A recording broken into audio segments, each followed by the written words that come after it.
I had a client come to me, and I think maybe 12 years he'd been having problems with IBS. He couldn't go out of the house without being near a bathroom at all times.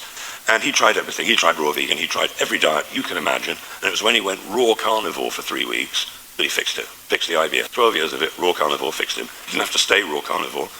I mean, other ways to fix things like IBS would actually just be to not eat for some days.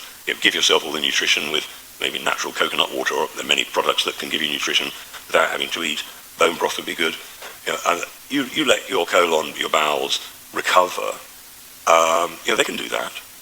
We are so self-repairing, but the doctors don't suggest these basic things. One of the other big issues that other people face is hormonal issues. How many men are not getting it up the way they used to? How many women have got incontinence? There are a lot of problems that people face because their hormones are unbalanced. Clearly, by just drinking tap water or bathing in tap water, we're getting hormones galore if the water's being recycled. We're taking on birth control pills and all the drugs through the recycled water. They can't filter that stuff out. So there's a lot of hormone imbalance going on, men who think they're women and vice versa. What can you do? Well, a natural remedy that's been around for, I suppose, centuries maybe, is the pine pollen. They've been making alcoholic tinctures of pine pollen for a very long time. The pine tree is fantastic, loads of remedies that come from the pine tree. But pine pollen is very interesting, particularly the tinctures. It is a hormone balancer. It balances testosterone, and a lot of men need that, and some people, it might be a surprise, a lot of women need testosterone as well. Most of us have got way too much estrogen, because of the birth control pills, plastic water bottles, eating soya milk's deadly. So a lot of people can benefit from pine pollen. The interesting thing is that you might find the benefit really quite quickly.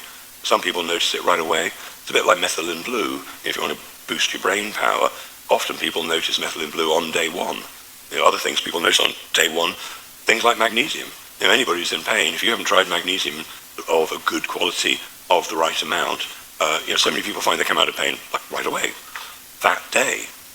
But back to Parkinson's, what else can you do for Parkinson's? Well, I think the three most effective things I've ever seen have been electromagnetics. They're very big devices. They cost about £20,000, which put out a massive electromagnetic field. And I've seen people who are just shaking put their hands within the electromagnetic field. Within a couple of minutes, they're not shaking, maybe for the next few hours.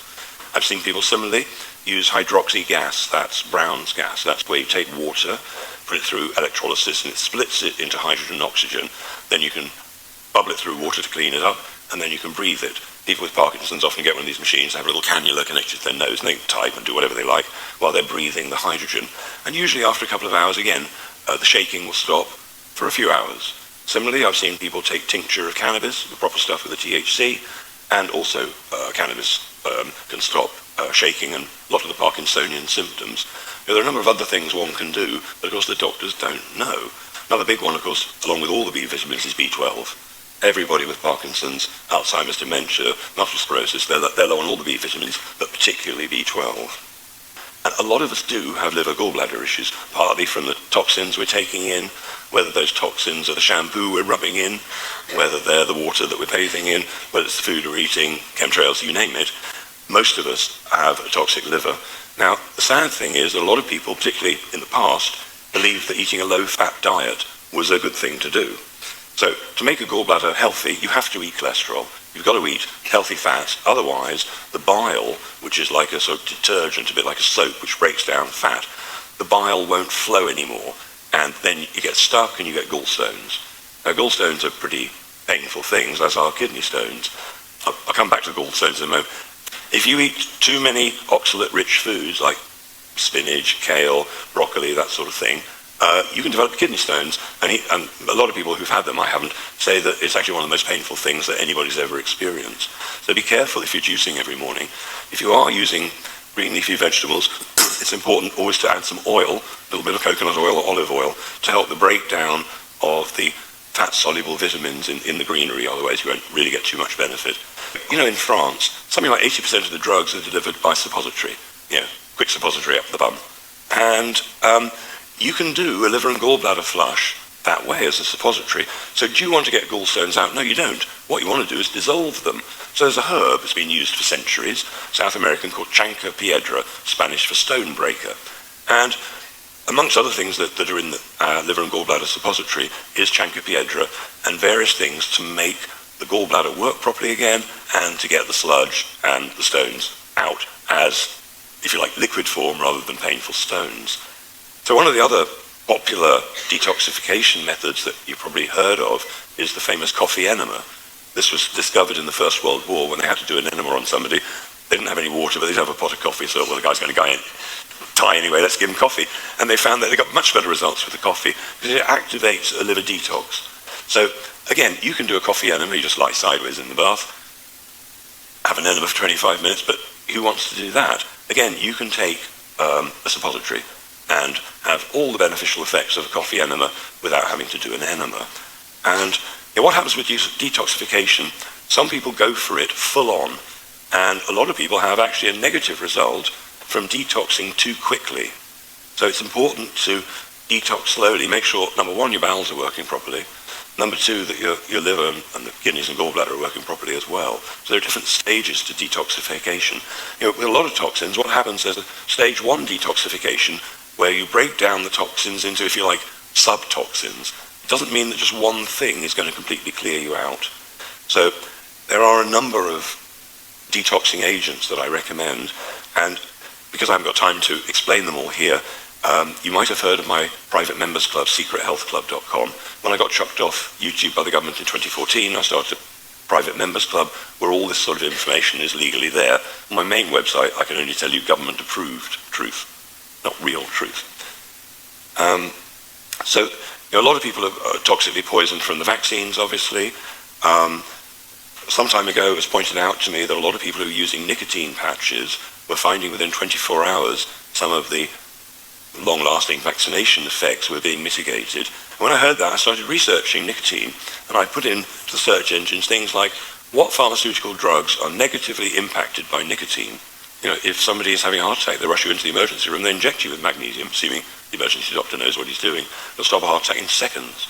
So there's another famous one which the doctors use, which is if somebody's heart has stopped beating, well, how long have you got? 10 seconds, whatever. So what they do is, if you cough, it makes the heart beat. So literally people whose hearts stop beating and they've coughed their way to the emergency room. So the reason most people have heart problems, of course, is magnesium deficiency. The reason sports people are dropping dead of myocarditis after they've taken the vaccine, I suspect, is that the vaccine stopped their ability to assimilate magnesium into the cells, and now they're having heart problems like myocarditis. So I think if you know people who are vaccinated, or anybody you know, magnesium is really worth recommending, but it is important to find a quality one. And 20 years ago, when I first started a supplement company, it was deliberately because I kept on walking to the health food store, and not only wasn't sure which was the best, but the staff didn't know because they were taught by the salespeople. So there's a huge choice in most health food stores. How do you know what's right? So my dad, who I used to work with years ago, he had a poster above his desk which says, "My tastes are simple, I just like the best." And his way of working was that what you did is whatever you did, you found the best of it. And he said, well, the best usually is the cheapest in the long run. The best usually lasts the longest. The best is the best. So that's what I tried to do with the supplement company, to get the best, because I've got a big ego to run. I don't want people to say it didn't work. Some of you might have been told you've got a disease that starts with the word essential, like essential tremors, essential heart problems. So when they say you've got essential something, translated into English, that means we don't know. We haven't got a clue, so we're going to call it essential. So essential means they don't know, and they generally don't know too much about anything. According to what statistics you read, that the third leading cause of death these days after cancer and heart problems is doctor's errors. Hundreds of thousands of people, probably millions, die every year. They call it a doctor's error, but the doctor poisoned them, they got it wrong. That's a shame. If, let's say somebody wants to commit suicide, what are they going to do? Are they going to go to the fridge and decide, I know what I'm going to do, I'm going to overdose on broccoli, I'm going to eat as much of it as possible and kill myself? No, they go to the medicine cupboard and they take out the nastiest looking bottle and swallow the whole thing. Now, if one bottle of medicine will kill you if you took the whole thing at once, how come that dividing that up into smaller doses isn't going to damage you? It doesn't make sense. So, loads of the supplements I used to recommend are illegal. And then I realized, are they? For instance, one of the great supplements is something called lithium orotate. Now, we've all heard of lithium. They give lithium carbonate in the mental institutions to try and stabilize people. And lithium is an essential mineral, just like magnesium or selenium or something, but they give the wrong form. So there's another form, which has been known about for decades, called lithium orotate, which is 100 times less problematic, but still has all the benefits. So years ago, you could buy it online for like £3. It was so cheap, must have been very cheap to make. And then they banned it. And there was a lot of publicity, you can no longer get lithium orotate. Anyway, it started appearing again. Turns out that what they often do is they announce in the press that they're banning something, but they can't be bothered to pass the law, or they want to go on holiday rather than go to Parliament, and they never pass it. So it turns out that a lot of things I thought were illegal because they said it was going to be actually aren't. So occasionally there are people who are depressed who really respond well to lithium orotate, and they won't have to take it for many days. They'll know it works or not. Same with things like 5-HTP. Tryptophan is perhaps the better version. For some people, it's the magic bullet. Maybe 1 in 20. They take tryptophan, just amino acid, and suddenly all their problems seem to be solved. Very often, high doses of magnesium will cure that sort of thing. But the big one for mental issues, schizophrenia, bipolar, that sort of thing, is vitamin B3 in the form of non-flushing niacin. But people need a lot. You can't just take one and hope for it necessarily to work. Some people might need 10. It's something to experiment with. There's a brilliant book. If anyone wants to research one book, read the book Niacin. It's unbelievable. So many people are suffering from unhappiness. And, within reason, you don't have to. Unhappiness is usually a deficiency of the B vitamins. So if you happen to be vegetarian, primarily, or vegan, you might not be as happy as you could be because you're not eating the animal products. If you don't want to eat the animal products, take a B vitamin complex and B1 if you've got anorexia, B1 if you've got neuropathy, take B3 if you're unhappy, B6 if you're unhappy, B12 if you're unhappy. So the B vitamins, lots of people know that if you're pregnant, you're supposed, in theory, to take folic acid. Nothing can be further than the truth. Folic acid is synthetic.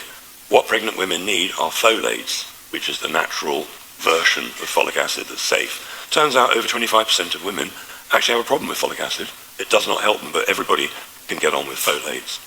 Some people have been told they've got the troublesome gene called the MTHFR gene, and they again need to take folates. Their B vitamins as folates. And the thing is, a lot of people are told, doctors believe that your genes determine your fate. The theory of the genetic theory, Crick and Watson, and whatever it was, the 30s or 40s, they said your genes are immutable and they determine how you're going to be. And it's not true. They now reckon only 1% of genetics are actually passed down, that the rest can be overcome with epigenetics. Most doctors still believe that you've got this issue, it cannot be changed. Turns out, yes, it can. You might need to change your diet, you might need to detoxify, you might need to take some supplements, but there are very few things that can't be overcome. Ironically, because I've been type 1 diabetic for 40 years after getting damaged by an antibiotic, the only thing that I really don't know how to fix is type 1 diabetes. Type 2 you can fix easy peasy, raw vegan diet for a month, no carbs, you can fix that usually. Any type 2 diabetics here are on metformin. Be aware that metformin depletes your B12, increasing your risk of Alzheimer's and dementia and stuff. If doctors don't know what they're doing, it's criminal. You know what the best blood thinner in the world is? Water. What do the doctors do? They used to give you warfarin, which was rat poison, which thins the blood.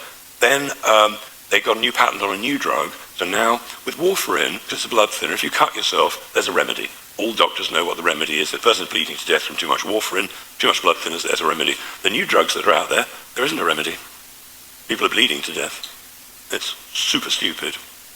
Other stupid things that doctors do, blood pressure. I had somebody earlier who I think was 6'10" and weighed 250 kilos or something.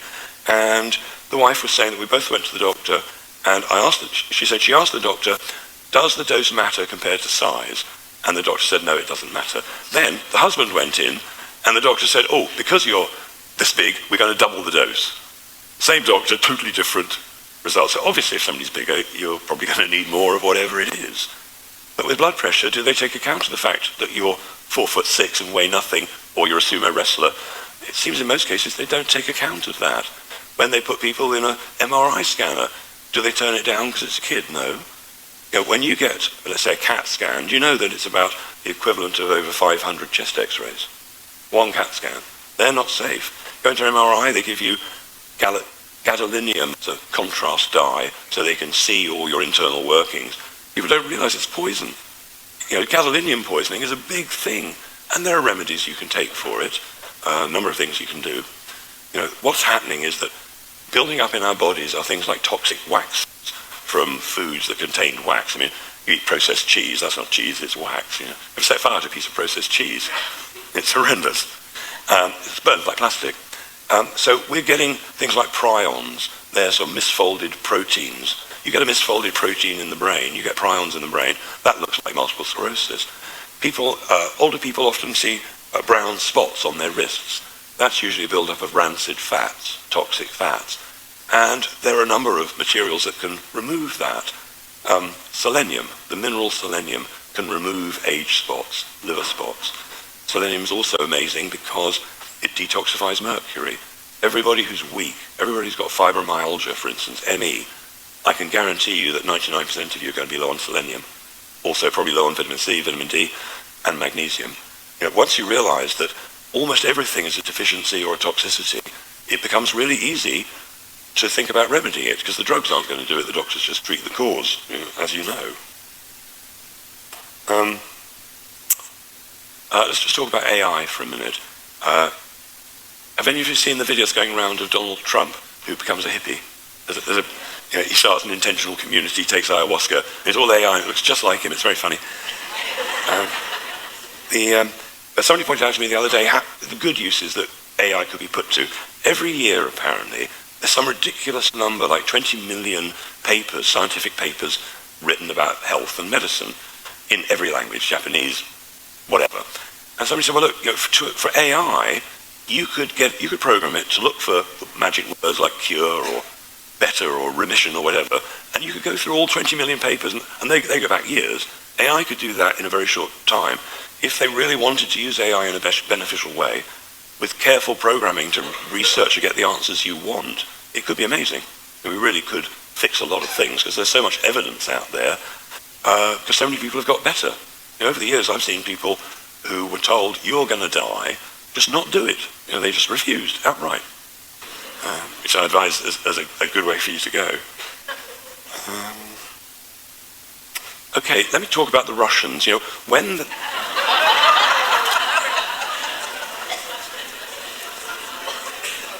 So, when it was Soviet Union days, the Russians were incredibly lucky because there was an embargo for pharmaceutical drugs. So all across the Soviet Union, they couldn't get the pharmaceutical drugs. So what they were forced to do is to keep on the traditional healing methods, herbs and acupuncture, and they were very keen on frequency medicine. They were the pioneers of bioresonance, for example. And so about 40 years ago, the Russian spies had discovered that the Americans had got two very nasty weapons. One was a blinding laser, and anybody on the battlefield with their eyes open would have retinal damage. And the second one was a sound wave generator. The first sound wave generator would turn off internal combustion engines, so now your tank won't start. The second sound wave disrupted the bowels, so now you shit yourself and your tank won't start. War over.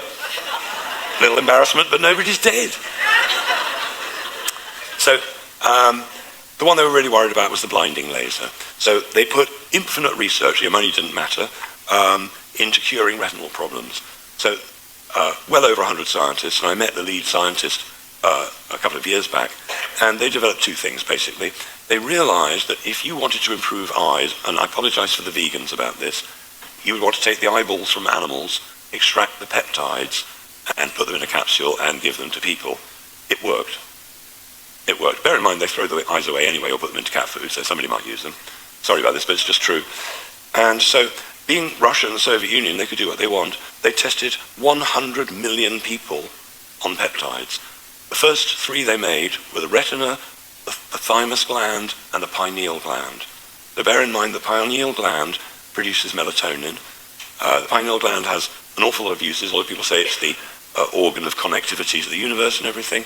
And the thymus is a sort of multi-purpose organ that makes everything work properly. If you want to stimulate your thymus, if you've got some essential oil of lemon, organic, 3 drops of essential oil of lemon rubbed on the thymus, and a lot of people feel that and feel better very, very quickly. So anyway, the second thing they developed was a device, microcurrent, and they use the technology that I've got in the next room, the Tesla technology, but with much, much less power. And with microcurrent, the tiniest electrical voltage, you can hardly feel it, they were recovering eye damage. So this is 40 years ago. So this research has been well known, well documented for ages, and you don't have to suffer with eye problems necessarily. Even detached retinas, which the English ophthalmologists say are pretty much irreparable, the Russians do it. They've been fixing it. And if you want to know more about eyes, if you join the Secret Health Club, secrethealthclub.com, there is an eye page where over the years I've interviewed some of what I think are the best knowledgeable eye people out there. So the eye information there is really, really good. There are a number of products out there, a lot of them Russian, which are way ahead of their time. So now, 40 years later, there are probably 40 different peptides out there. Most people tend to take 3 at a time. The interesting thing about peptides is they kickstart your body into action. So most people only do them for 1 month. If the problem is really serious, they might do 2 months, then they can take 6 months off while the body just gets on with it. The idea is obviously to trigger your body into repairing itself as it normally would if it could. So we sold out more or less of supplements yesterday. We've got some more coming which should be here tomorrow. I put together a box of 10 supplements, more or less everything I've talked about. Other things are vitamin C, iodine, which is incredible. Anybody with menopause who doesn't know that iodine is the remedy for menopause along with selenium. Anybody whose temperature is out of control, you need iodine. Anybody whose thyroid's out of control, you need iodine. Anybody who's got brain fog, you need iodine. Anybody who's got dry skin, you need iodine. And with all these things, because they're so powerful, you need to know how to use them. And it's very important to read the instructions and really take it in, because some of these things are so potent, you don't want to take too much. I mean, a simple thing, bicarbonate of soda.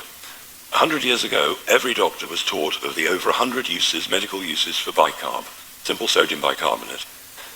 If you are under 50, you could safely take half a teaspoonful in water. If you're over 50, maybe 1/4 of a teaspoonful in water. But if you took too much, like 5 teaspoonfuls in a day, you'd be doing yourself damage. You'd be over-alkalizing the body and really messing things up. So even something as simple as bicarb, it really is important. If you're going to take anything into your body, it's good to just study it a little bit, because the doctors don't know. And so over the years, I've made loads and loads of videos.